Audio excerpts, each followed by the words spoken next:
Thailand आणि म्यानमारमध्ये 28 मार्चला भूकंपाचे जोरदार धक्के जाणवले. US जिओलॉजिकल सर्व्हे आणि जर्मनीच्या GFZ सेंटर फॉर जिओसायन्सच्या मते भूकंपाचं केंद्र म्यानमारमध्ये होतं, असं असोसिएटेड प्रेस या वृत्तक्वेक नेटवर्क सेंटरचा हवाला देत भूकंपाची तीव्रता 7.9 असल्याचं म्हटलंय. बँकॉकमध्ये भूकंपानंतर लोकांना सुरक्षित स्थळी हलवण्यात आलं आणि बचाव कार्याला सुरुवात केली गेली. थायलंडची राजधानी बँकॉकमध्ये इमारतीच्या छतावरच्या स्विमिंग पूलमधून पाणी बाहेर पडताना दिसते. हे पाणी पार खाली रस्त्यापर्यंत पडलं.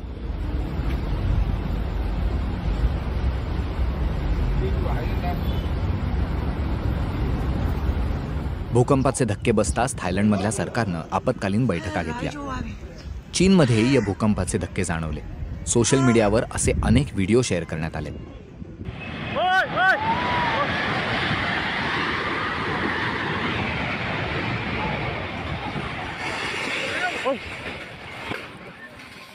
थायलंडच्या तुलनेत म्यानमारमध्ये भूकंप जास्त होतात. AFP वृत्तसंस्थेनं USGSचा हवाला देत सांगितलंय की 1930 ते 1956 दरम्यान देशाच्या मध्यभागी असलेल्या सागाईंग फॉल्ट